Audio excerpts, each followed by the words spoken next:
And you make a good point there too. If you think about tokenized assets, you could be, as a cynic, you could say, so what? You have tokenized something amazing. And now what? Mm-hmm. Well, the answer is now you need to create utility for that asset.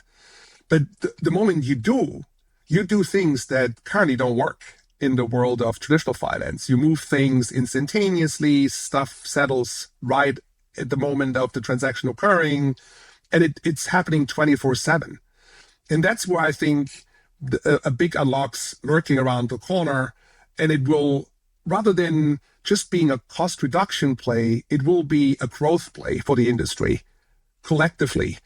And will make use of collateral more efficiently, something that will be a multiple billion dollar unlock for each institution participating.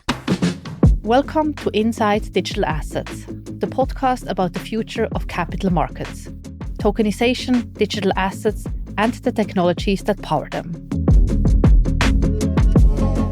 Welcome to a new episode of Inside Digital Assets. It's an amazing pleasure to talk today about Chainlink. I have here with me Frank Seibold from Chainlink. He's the Managing Director and Global Head of Banking and Capital Markets. Welcome, Frank. Thank you so much for having me. It's a pleasure. Hey, it's great to deep dive a bit today into what Chainlink does, all the projects you have, and there are tons of them. So I'm very happy to do a bit of a deep dive here. But let's first start on your side. So how did you get into digital assets? What has been your journey to where you're at now? Oh, that's a very interesting question, and one I didn't prepare for. No, I'm kidding. Obviously, I have a good answer for this. I spent 30 plus years in traditional finance, mainly selling market data, but also enterprise middleware solutions. And I'm fascinated by infrastructure.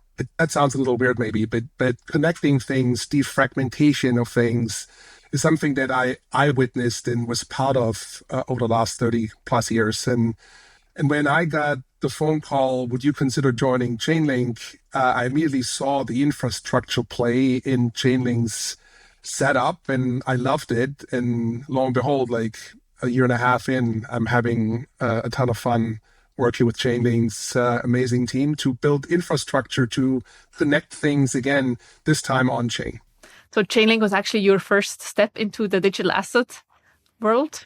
Well, I touched the digital asset world quite a few times before. I always followed the blockchain technology as an application of new technology to bring innovation, less friction to capital markets. So as a natural instinct, I followed the industry for quite some time. In previous worlds like the CME, we talked about blockchain applications quite a bit. Even at the interdealer broker that I worked for before at ICAP, we talked about blockchain for FX, for example. But like, yes, working for a natively blockchain-oriented company, that was Chainlink, yes. Great. So it seems as you are not yet regretting it. So let's deep dive a bit on what you are doing today with Chainlink Labs. And we are obviously working together. We can deep dive on that as well. With Chainlink, you have established really much an orchestration layer, which is currently being used by also major financial institutions such as Swift, UBS, JP Morgan. So you have become a bit also the name of the go-to name with regards to how can we connect different chains, different blockchain applications, how can we feed data into the blockchain. So let's talk about that. Starting also on what is part of your core, but obviously only one part of your offering. Let's start on the data side. So can you quickly elaborate a bit what Chainlink is doing in the data world and why the offer of Chainlink is so important? Look, I mean, Chainlink at its core solved for the Oracle problem. How do you inject data into smart contracts reliably? As we all know, blockchain is something that drives finality, instantaneous settlement, and all the more is there a requisite focus on ensuring that the data that you inject into a smart contract that executes something on the back of that injection of data is using data that is non-mutilated, that is clean, and that it has a consensus mechanism that presents that data reliably without interception so that the smart contract can do its job and liquidate Frank because Frank's collateral is no longer sufficient. So because of that finality, all the more focus is required to be on the injection of data into smart contracts or into blockchain systems. So now when we talk about data, it's all about also price data, net asset values, assets under management, and data points like that. So can you elaborate a bit on how you are now moving beyond that data topic, and what is the offering of Chainlink apart from data? So we're trying to help our industry partners to move from manual reconciliation across multiple systems to a shared on-chain source of truth, a golden source of truth, if you want. We do smart nav, where like fund administrators, using the example of one of the many workforce in the asset management space, publish a net asset value once, and every participant in the ecosystem that we build and orchestrate is referencing the same data. So all that friction goes away in that ideal world of like one golden source of truth, where we are blowing through $60 billion worth of unnecessary cost. And that fundamentally changes how portfolios are viewed and managed from an asset management perspective. So it's less about reconciling records and playing around with that stuff, but more about acting on that consistent golden source of truth. And the key point is, in my mind at least, that you can run institutional grade smart contracts or smart contract based systems on bad or inconsistent data. Going back to my Oracle problem that we solved. And that's why I think the data layer that we create with industry partners, or for industry partners like yourself, really matters. And you think about like the last 12 to 14 months, we signed up quite a few traditional finance platforms that provide that kind of data. Think about Deutsche Börse. We had a big announcement with them not too long ago, where we're already publishing what's available, which is billions of data points that can feed into a smart contract, a smart nav, like corporate action smart contract, so that we bring institutional grade data to institutional grade smart contracts on chain in a usable, reliable way. And I underscore reliable for a variety of reasons. Yeah. In that field, you also recently announced your 24/5 US equity streams, where you're going to distribute data across over 40 blockchains. Is that a push in the same direction? So really having one data layer being ready on different blockchains for apps to be used wherever it's needed? Yeah, 100%. And this is really close to home for me. I mean, like I spent 17 years in market data infrastructure and how to distribute data efficiently and what use case behind it. It was fascinating to see like data turning into gold almost, right? So look, in my mind, without real-time pricing on chain, you cannot create credible, reliable secondary markets, period. It's just a fact of life. And we closed that gap of like the real-time traditional finance world and the on-chain experience with a product called Chainlink Data Streams. You know, we're now dealing with sub-second data delivery for US equities across 40 plus chains. And that way we can synchronize the off-chain and the on-chain worlds. Again, this goes back to my roots, like connecting things in an intelligent fashion. And I think that's the biggest unlock, because in my mind, at least, that allows tokenized equities to behave like actual financial instruments rather than some static digital twin representation. So in a sense, we're moving from representation to execution. I don't know whether that translates well, but assets can be priced now, they can be traded and risk managed on chain in real time with a direct connection to the underlying traditional finance world, which is what I think is the big convergence that we're all working towards. What I really like in this story is also the whole asset management on-chain idea, right? So if you manage on-chain assets, you want to automate it, you want to have it straight through end-to-end automized. So having also data feeds on-chain really helps solving that problem. And we see already first use cases in that on-chain asset management world where we can leverage data on-chain. Very interesting. And deep diving a bit also on a topic that has been pushed by Chainlink over the recent years as well is the topic of digital islands. So you're saying what we want to build is one single layer, one single source of truth. What we don't want to build is digital islands where there happens on one side something, on the other island something happens, but really not connected systems. How do you see, having that idea in mind, also the idea of using public blockchains for that? How has this discussion changed when looking at also large financial institutions where you're also very heavily involved in? Oh yeah, that's another brilliant question. Look, for me, again, it's about building ecosystems. But we have to kind of accept the fact that traditional finance systems won't go away overnight. And in many instances, they're highly functioning. There's not a lot of problems to solve for. So we need to build the plumbing, the infrastructure that connects traditional finance with the Web3 world, the world of blockchains. And we are kind of built to be agnostic. We don't really pick winners. We don't care what your preference is as a customer. If you prefer Hyperledger Besu over like Solana, we are connected to either, right? So the whole story is that we built the plumbing first. It needs to be there first, and then that changes the conversation, because then you can enable that convergence. And then these digital islands that, as you rightly say, they just pop up like every time in traditional finance. It's the same thing. Islands pop up, but then the real unlock happens when you connect them. And the connecting the islands, making it an ecosystem, is what Chainlink is really pretty good at, which is why I joined the company to begin with.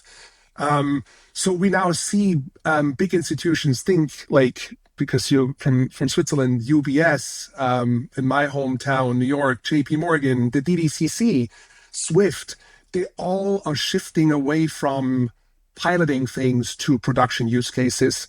And, what I also observe here is, like, we're moving away from digital islands that originate from like an experiment in a digital assets team to like, should we engage with this kind of level, to how do we participate in a way that fits our operating model? So let's solve a real problem we have. Let's remove friction and use blockchain technology to solve for it. That's what's happening in the entire ecosystem that we're building. And we're re-engineering existing traditional finance platforms to be available on chain, again, in a friendly coexistence. So it's no longer isolated. We're thinking in ecosystems, bringing all these islands together. It's a long-winded way of saying it's great to have islands. It's more important to have a layer that connects them all to create ecosystems. Yeah. That makes sense. Yeah, and I think it's important what you're saying. So creating new ecosystems on-chain, but at the same time also allowing thereby to have added functionality, more efficiency, and whatever comes with the new infrastructure. In that regard, you also announced a partnership with 24 institutions on corporate action, which is also a huge challenge in the traditional financial infrastructure with reconciliation and so on. Can you discuss a bit what you're doing in that, or what you did on this corporate action case, and what you're planning to do in the future on it? Yeah, 100%. Another great question. So listen, I spend quite some time in like the whole world of post-trade, another fascinating area, often underappreciated in terms of its complexity and the unlock, but also the amount of friction. I had a number in my head that I think the industry spends about $60 billion a year in kind of reconciling away in the post-trade world. Corporate actions are definitely one of the biggest pain points in that space. So we've showed together with the DTCC is that this is not necessarily only a technology problem. It's a data coordination problem, right? And it's a very interesting way of unpacking that. And, if you think about the corporate action pilot, in this case, that we built with the DTCC and 24 participants across, broker dealers and asset managers, we demonstrated with the smart math element of it that when participants use a shared verified data layer, the daily reconciliation needs kind of disappear, right?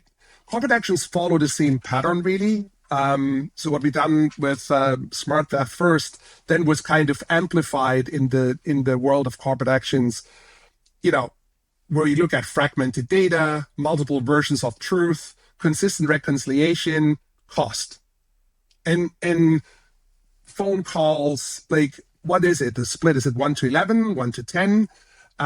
Again, this could all go away if we create a golden record on chain, verified, reliable, one golden source of truth.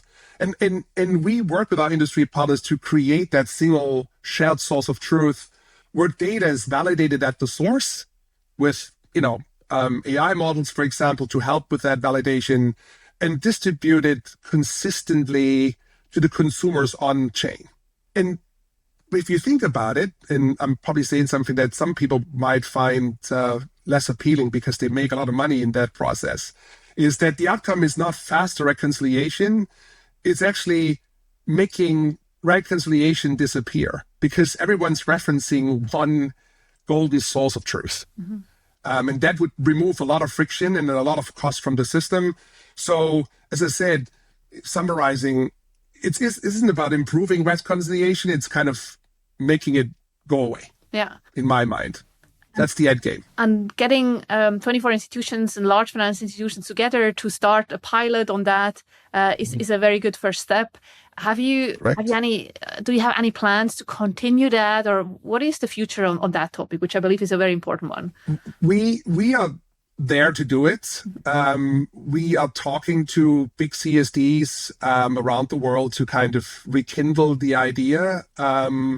I think I indicated a little bit that this is an area where a lot of money is being made still on the back of reconciliation. And so it's a little bit like, you tell us if you want to pursue this industry and we're happy to help and facilitate. We can build the infrastructure. We have built the infrastructure. Moving into production, though, is something that requires the industry to come together, pull in one direction, and really want to solve for that problem once for all. But like the technology is there today.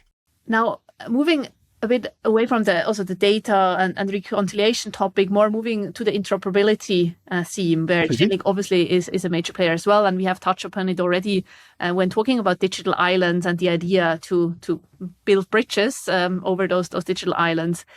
Can you describe maybe first a bit what CRE, Chainlink Runtime Environment, actually is, and how that helps in orchestrating and bringing interoperability into today's DLT world? So, look, when you talk about cross-chain interoperability, or interoperability as a theme, there's two layers to it in my mind. There's the on-ramp, the connectivity of existing systems that have to be part of the workflow and the on-chain experience.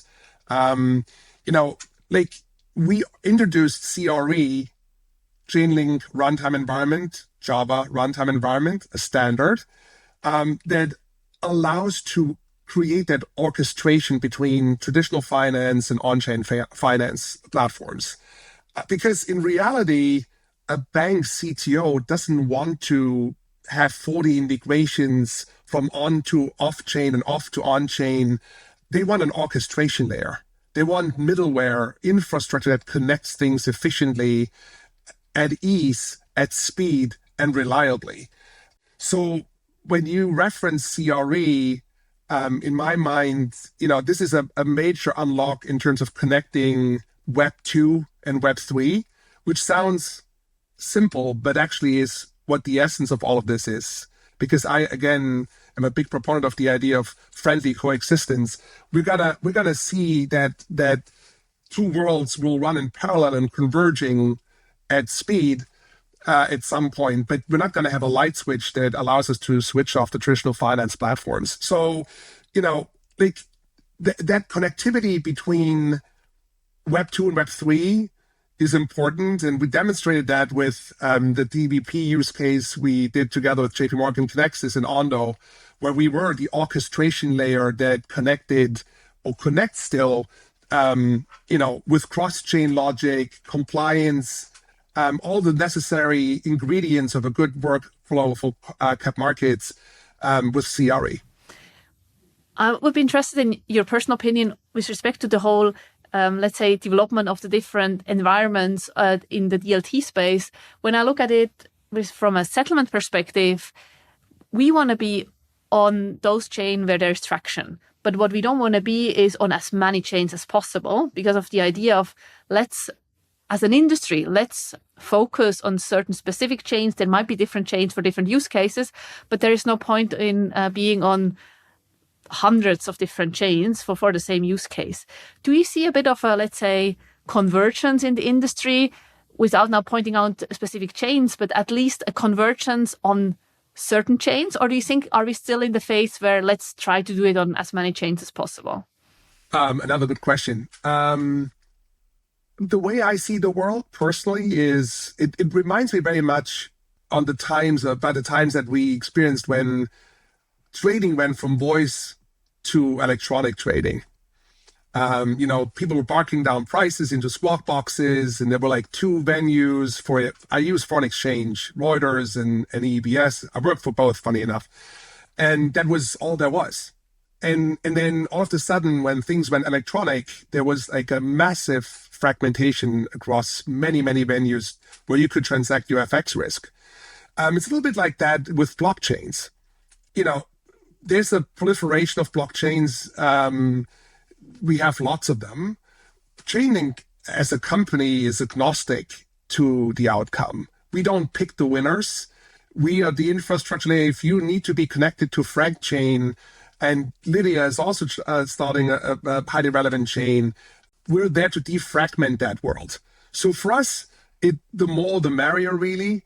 But in reality, there will be some consolidation for sure. And the industry will kind of group around a couple of bigger ecosystems around blockchains that solve for specific problems. But they will all need interoperability to connect. You launch an asset on one and your liquidity is on multiple other chains. How do you defragment that?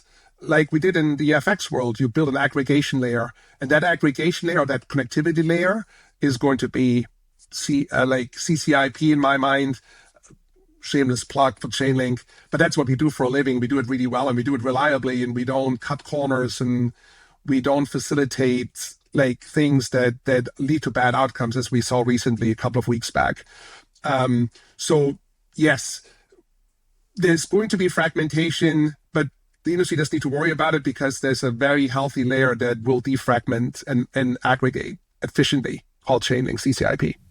Understood. Thanks for your assessment on that. Now, knowing that you are based in the US also personally, how do you look at the whole regulatory development when looking at the US? So we have the Genius Act.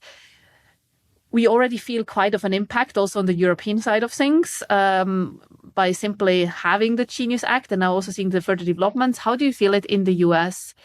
Has it accelerated also on your side of things? Oh my God, yes. It really did and still does. I think when you think about Genius, I think of it as defined rules of the road. And I think that's what institutions have been waiting for. And when it wasn't there, people were stuck in like pilot land. And what Genius does is it's moving things from pilot and from a good idea, should we, could we, to a production environment. And we talked about data quite a bit. You already seen it in data. Stablecoin adoption is accelerating, not only in theory, but in actual integrations and in actual institutional deployments. In my mind, and there's some fascinating aspects to like how stablecoins and tokenized deposits coexist and what that does to the banking system. But stablecoins are really a very effective cash leg for tokenized markets. And I think that becomes clearer in I see standardization in our future, not too distant future, and that unlocks a lot. So if you want, we are recreating, as we said earlier, like that asset versus cash motion on chain. And I think that's something that the Genius Act really enabled and accelerated. And from a market structure perspective, I think it removes a lot of uncertainty, right? People are clear about what the rules of the road are. And so they can now move to scale actively rather than behind closed doors without a certain timeline.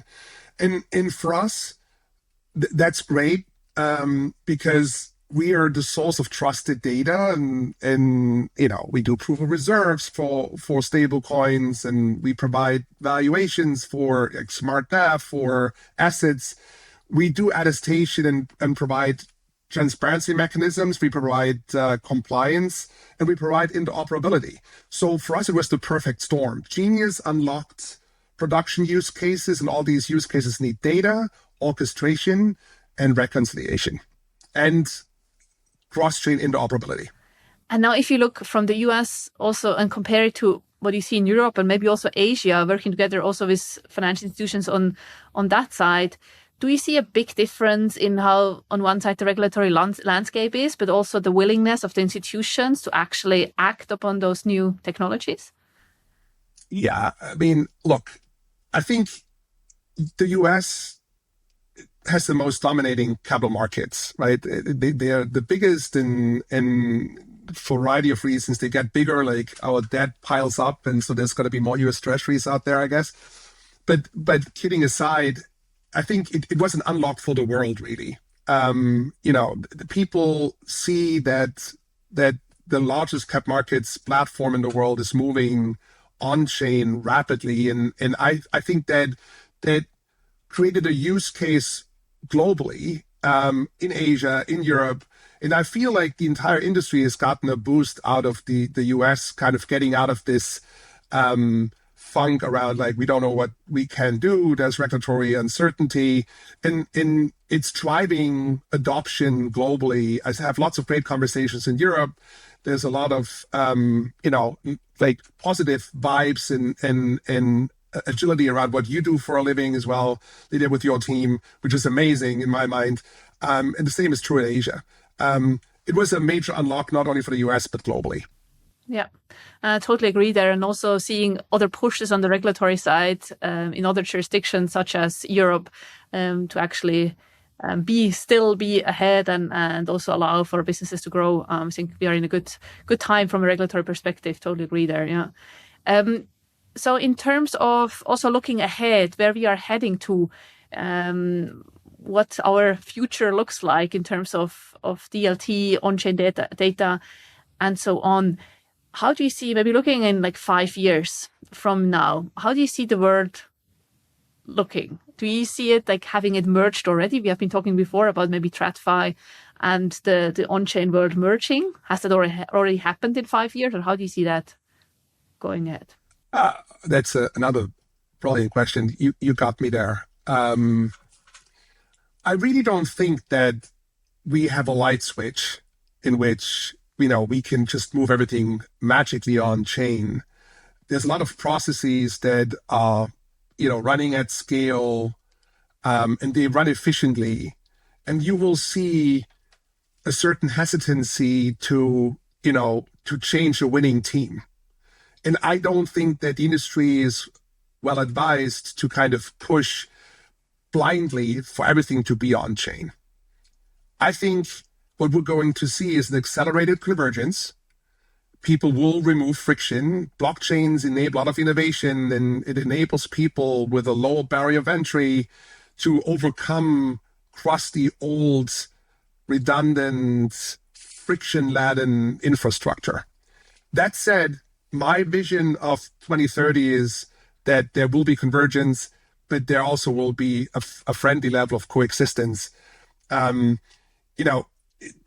again, it will be driven by building reliable infrastructure. The moment we can connect things efficiently, convergence will be accelerated, which is why I was so fascinated by the Chainlink value proposition. And there's no doubt in my mind, to stop a long-winded answer, that there will be convergence by 2030. Will it be completed and everything will be on chain? Not so sure. Again, it's all about the efficient way of connecting things, creating ecosystems. And in my mind, ecosystems comprise both off and on-chain components. It would be amazing to see that the speed is that we are going ahead with quite of a speed, but I agree that it's likely going to take much longer than that, and we're going to still need time. I mean, we are changing financial backbones, right? Financial infrastructure backbone, so that is going to take time, and that's totally all right in my opinion that takes time. When also looking in what would be possible, I think would be amazing if you could see like assets also being transferred very openly and freely across borders. And I'm not talking about the European Union, for example, where we are working on, but also let's assume you can just simply send an asset from the US to Europe over to Asia without any frictions, fully regulatory compliant. I think that would be an amazing vision looking ahead also with respect to having interoperability in our mind, because obviously those infrastructures won't run on the same infrastructure tech stack. So I think that's definitely something we can work all together towards. Yeah, I fully agree. And by the way, that idea has been discussed very actively. If you think about large CSDs and where I come from, there's only one. My friends at DTCC have done this great collateral experiment where the idea is to be able to move collateral around the globe 24/7. And that is something that would majorly unlock cap markets. Where there is friction and silos right now, we can break them down. And the blockchain technology stack will allow for that, undoubtedly. Yeah. Very good data point that you said. It's actually, I also think it's actually absurd in like the digital age we are in that's not possible. You know, now we have assets we can move freely, but obviously with all the frictions, regulatory wise, market wise, it's just not, we are not there yet. Oh. And you make a good point there too. If you think about tokenized assets, you could be, as a cynic, you could say, so what? You have tokenized something amazing, and now what? Well, the answer is now you need to create utility for that asset. But the moment you do things that currently don't work in the world of traditional finance. You move things instantaneously, stuff settles right at the moment of the transaction occurring, and it's happening 24/7. And that's where I think a big unlock's lurking around the corner, and it will, rather than just being a cost reduction play, it will be a growth play for the industry collectively, and you know, will make use of collateral more efficiently, something that will be a multiple billion dollar unlock for each institution participating. 100%. Yeah, I think that's a very good thought, and also a good thought to close on. Fully agree there. I'm very much looking forward to continue working with you guys. We are going to publish our data that we are generating on our exchanges to Chainlink.